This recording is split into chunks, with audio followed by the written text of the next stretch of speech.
रमज़ानुल मुबारक में हम लोग कुरान शरीफ की खूब तिलावत करते हैं। बाज़ लोग एक कुरान करीम मुकम्मल करते हैं, बाज़ दो, बाज़ तीन, बाज़ चार, बाज़ लोग तो 8-8, 10-10 कुरान मजीद भी मुकम्मल कर लेते हैं। जब हमारा एक कुरान शरीफ मुकम्मल होता है तो 14 सजदे एक कुरान में होते हैं। इसीलिए जब हमारा कुरान करीम मुकम्मल हो जाए तो हम 14 सजदे करें। बेहतर तरीक़ा तो ये है कि जैसे ही आप कुरान मजीद की तिलावत कर रहे हैं ना, तो कुरान मजीद की तिलावत करते हुए जहाँ सजदे की आयत आ जाए उस आयत को पढ़ने के बाद आप कुरान मजीद को बंद करें और फिर सजदे तिलावत अदा कर लें। ये तरीक़ा बेहतर है। लेकिन अगर आप कुरान मजीद पढ़ते पढ़ते सजदे तिलावत अदा ना कर सके हों तो पूरा कुरान शरीफ जब मुकम्मल हो जाए तो उसके बाद इकट्ठे जो कुरान करीम के 14 सजदे हैं वो भी किए जा सकते हैं। ठीक है ना। तो अगर आपने कुरान करीम के सजदे नहीं किए हैं तो कर लें, और कुरान शरीफ पढ़ते पढ़ते कोई सजदे की आयत आ जाए तो कुरान शरीफ बंद करके आप सजदे तिलावत अदा कर सकते हैं। कुरान शरीफ के जो सजदे हैं उनको अदा करने के लिए वही शर्तें हैं जो नमाज के सही होने के लिए शर्तें हैं, यानी बदन का पाक होना, कपड़ों का पाक होना, यानी नमाज के लिए जो चीज़ें ज़रूरी हैं ना वही कुरान के सजदे करने के लिए भी ज़रूरी हैं। सजदे तिलावत की नीयत जो है वो दिल में होना काफ़ी है। मतलब आपके दिल में नीयत है मैं सजदे तिलावत करने जा रहा हूँ, नीयत बस इतनी काफ़ी है, सजदे तिलावत अदा हो जाएगा। ज़बान से नियत करने की कोई ज़रूरत नहीं है। ठीक है। अब जैसे कि मैंने कहा कि जो चीज़ें नमाज के लिए ज़रूरी हैं, जो चीज़ें नमाज के लिए शर्त होती हैं वही सजदे तिलावत के लिए भी शर्त हैं। यानी वज़ू होना चाहिए, आप पाक होना चाहिए, बदन पाक होना चाहिए, कपड़े पाक होना चाहिए, क़िबले की तरफ रुख होना चाहिए। सारी चीज़ें वही जो नमाज में ज़रूरी होती हैं वही सजदे तिलावत में ज़रूरी होंगी। तो अगर आपने कुरान शरीफ पढ़ लिए हैं, एक पढ़ लिया, दो पढ़ लिए, तो इकट्ठे भी सजदे किए जा सकते हैं।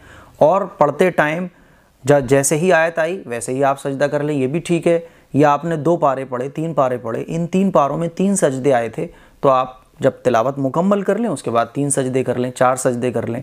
और ऐसे भी सजदे किए जाते हैं कि जैसे आज आपने 4 सजदे वाले पारे पढ़े तो 4 सजदे आज कर लिए, 2 कल कर लिए। ऐसे भी सजदे तिलावत किया जा सकता है। कहने का मतलब ये है कि सजदे तिलावत वाजिब होता है। हम चाहें तो इकट्ठे कर सकते हैं, चाहें तो पढ़ते टाइम कर सकते हैं, चाहें तो 4, 8, 10 ऐसे करके भी अलग अलग वक्त में भी हम सजदे तिलावत अदा कर सकते हैं। अब सजदे तिलावत का सही तरीक़ा क्या है वो मैं आपको बताने जा रहा हूँ, और कुछ ज़रूरी मसाइल हैं सजदे तिलावत से मुताल्लिक़ वो आपको बताने जा रहा हूँ। पहला मसला ये है कि अल्लाह अकबर कहकर सजदे में चले जाएं और सजदे में 3 बार सुबहान रब्बियल आला पढ़ें, फिर अल्लाह अकबर कहकर उठ जाएं, सजदा अदा हो जाएगा। ठीक है ना। ये सजदे तिलावत करने का तरीक़ा है। दूसरा मसला यह है कि खड़े होकर अल्लाह अकबर कहकर सजदे में जाना अफजल है।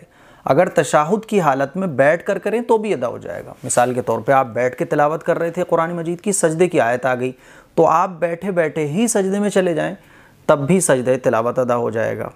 ठीक है। लेकिन बेहतर तरीक़ा ये है, अफजल तरीक़ा ये है कि आप सबसे पहले खड़े हो जाएँ क़िबले की तरफ रुख करके, फिर उसके बाद अल्लाह अकबर कहकर हाथ नहीं उठाना। बाज़ लोग हाथ उठाते नहीं, सीधे खड़े हो जाएं, फिर अल्लाह अकबर कहकर सजदे में चले जाएं डायरेक्ट, और सुबहान रब्बियल आला पढ़ें, फिर अल्लाह अकबर कहकर खड़े हो जाएं, सजदा अदा हो जाएगा। लेकिन अगर आप बैठे बैठे भी सजदे में चले जाते हैं तब भी सजदा अदा हो जाएगा, और हाथ उठाने की इसमें कोई ज़रूरत नहीं है।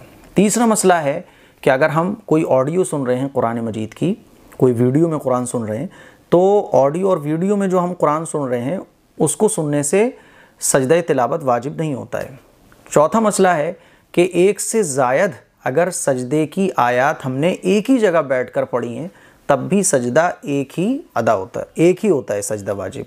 अगला मसला है कि अगर एक से ज़ायद सजदा तिलावत इकट्ठे अदा किए जाएं तो वो भी किए जा सकते हैं। जैसे मैंने आपको बताया शुरू में ही कि इकट्ठे 14 सजदे भी आप कर सकते हैं, कोई दिक्कत वाली बात नहीं है। इसी तरह से अगर कुरान मजीद लाइव कोई पढ़ रहा है और नेट के ज़रिए हम उसको सुन रहे हैं तो सुनने वालों पर सजदा तिलावत वाजिब होता है। अगला ज़रूरी मसला है कि अगर जमात के साथ हम नमाज़ पढ़ रहे हैं और इमाम साहब ने सजदा तिलावत पढ़ी है तो बेहतरीन सूरत ये है कि सजदे की आयत पढ़ने के फ़ौरन बाद सजदा कर लिया जाए। और एक ज़रूरी मसला ये भी आप समझें कि बाज़ लोग जो है ना वो हाथ उठाते हैं और फिर सजदा करने के बाद सलाम फेरते हैं, तो सलाम फेरने की भी ज़रूरत नहीं है।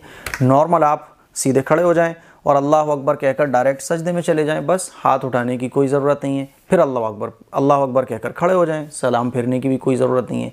यही तरीक़ा बैठे बैठे सजदा तिलावत करने का भी है। बैठे हुए आप, सजदे की आयत आई, तो आप डायरेक्ट सजदे में चले गए, फिर अल्लाह अकबर कहकर सजदा कंप्लीट कर लें, बस हो गया। तो ये सजदा तिलावत से मुताल्लिक़ कुछ मसाइल थे।